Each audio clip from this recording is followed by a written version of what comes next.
tous. Vidéo aujourd'hui de la correction de l'activité étude du gène FOXP2 qui vous avait été demandé. Donc comme à chaque fois, la première chose, c'est bien sûr la lecture de la consigne afin de comprendre ce qu'on attend de vous. Donc ici, à partir de l'analyse des documents, vous allez devoir expliquer le rôle et le fonctionnement probable du gène FOXP2 chez l'homme et l'origine de la différence avec le chimpanzé notamment.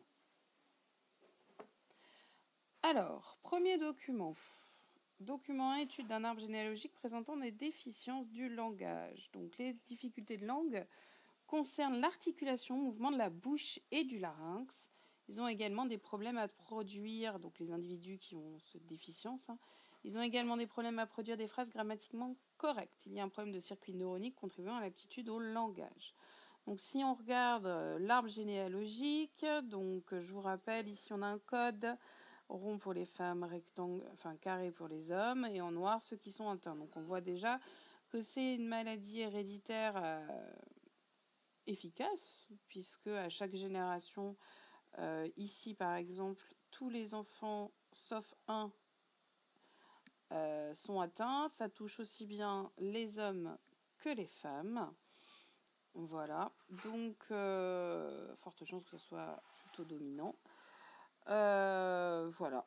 Alors, l'idée de ce document, c'est quoi finalement?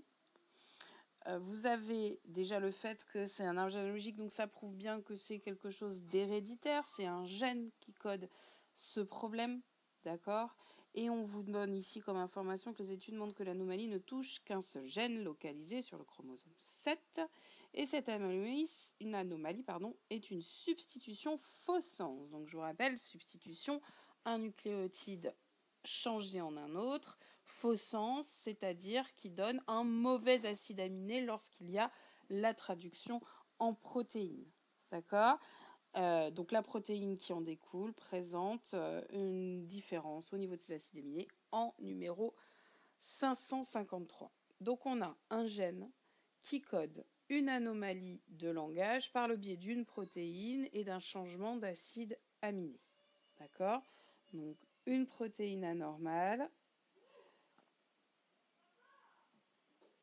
qui provient d'un gène avec un allèle qui a subi une substitution. D'accord ? Doc 2. Donc ce Doc 2, c'est le rôle de FOXP2. Alors ce sont des images de Rastop, logiciel que vous connaissez. Et si on regarde, on voit une molécule que l'on doit reconnaître dès qu'on la voit, c'est l'ADN. On a comme ça, on a la double hélice, enfin l'hélice en tout cas déjà. Et ce qu'on voit, c'est FOXP2. Donc qu'est-ce qu'elle fait FOXP2? On va reconnaître les protéines avec ces rubans notamment. FOXP2, on voit qu'elle s'attache, qu'elle entoure l'ADN. Dans ce deuxième document, donc là on a la P2 et l'ADN, donc c'est une protéine qui va donc dans le noyau, puisque je vous rappelle que l'ADN est dans le noyau. Donc une protéine qui est produite dans le cytoplasme, qui retourne dans le noyau, qui se fixe dans l'ADN. Et deuxième image, on a le fameux 553e acide aminé. Je vous rappelle que pourquoi est-ce qu'il est intéressant? C'est celui qui est modifié par la substitution qui déclenche la maladie. Et on voit que c'est un acide aminé important, puisqu'a priori, c'est un acide aminé qui permet le contact avec l'ADN. Donc on peut estimer qu'il y a un mauvais contact avec l'ADN lorsque ce 553e acide aminé est modifié. Donc, des protéines qui se fixent sur l'ADN, la plupart du temps, ce sont ce qu'on appelle des facteurs de transcription, c'est-à-dire des protéines qui vont déclencher la transcription d'autres gènes. D'accord ? Donc, FOXP2, c'est une protéine qui se fixe sur l'ADN et transcrit. Donc, si on revient par rapport à notre question, parce qu'il ne faut pas oublier la question, quel est le rôle de FOXP2? Donc, a priori, FOXP2 a un rôle dans la capacité à développer le langage chez l'être humain. D'accord ? C'est un gène positionné sur le chromosome 7 et son fonctionnement probable, c'est que cette protéine hein. Une fois que ce gène a été exprimé, la protéine va se fixer sur l'ADN et va permettre la transcription d'autres gènes qui participent eux aussi a priori à la mise en place de la capacité à parler. D'accord? Donc le POXP2, gène important dans la capacité de parole. Alors le document 3, c'est une matrice de comparaison. Donc c'est-à-dire que ce qu'on a fait, c'est qu'on a comparé les gènes de FOXP2 d'espèces différentes les unes aux autres. Donc par exemple, si je regarde la FOXP2 de souris avec la FOXP2 d'orang-outan, on a 2 acides aminés différents. D'accord? Puisqu'on vous dit que le nombre, c'est le nombre de différences au niveau protéique. Je vois qu'entre l'orang-outan et le macaque, on n'a qu'une différence. Entre le macaque et le gorille, on n'en a pas de différence, c'est la même. Entre le chimpanzé et le gorille, macaque, c'est la même.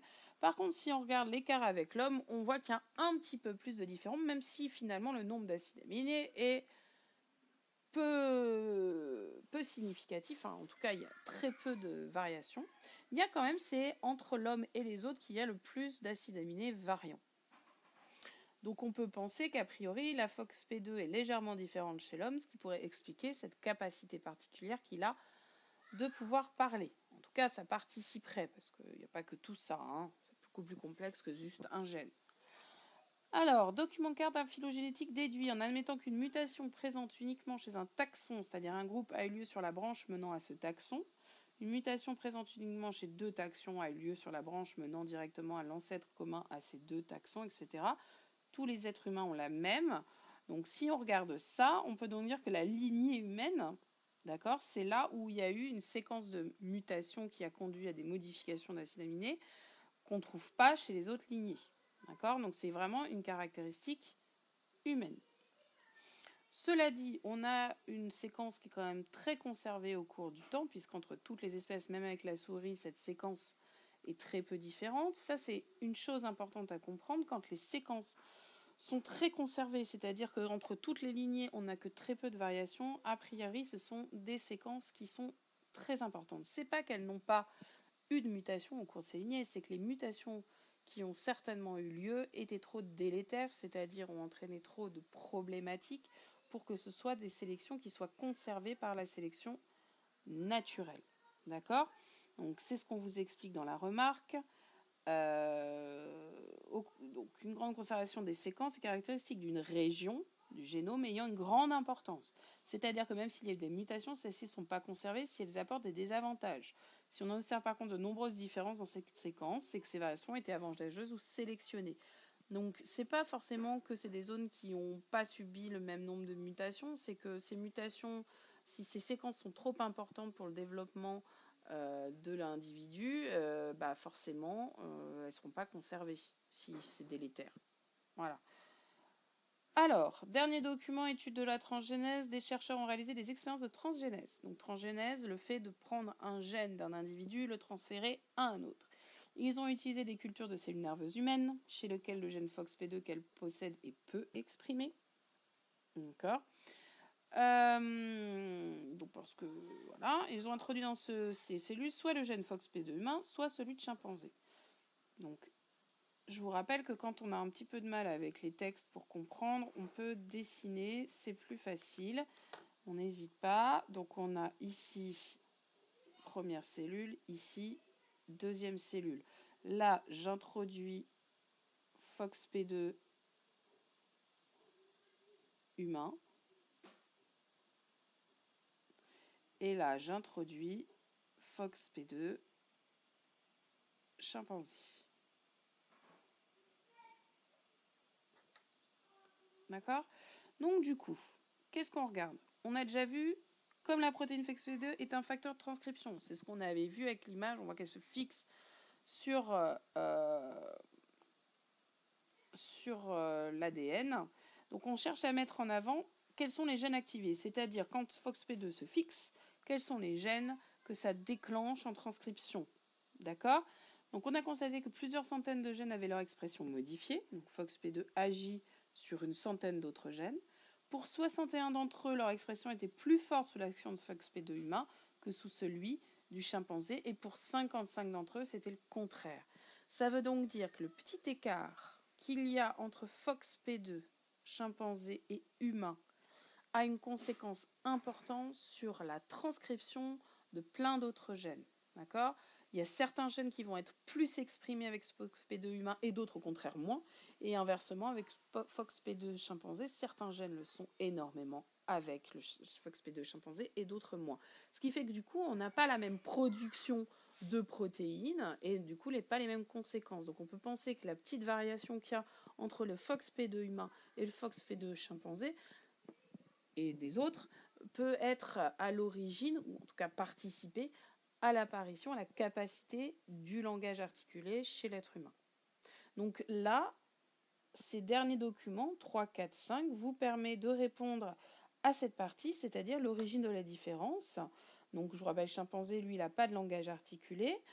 Ça peut être lié en partie donc à FOXP2, qui a été muté entre les deux lignées, enfin entre les lignées antécédentes et la lignée en tout cas humaine, qui elle a une FOXP2 différente avec au moins 3 acides aminés différents par rapport au chimpanzé.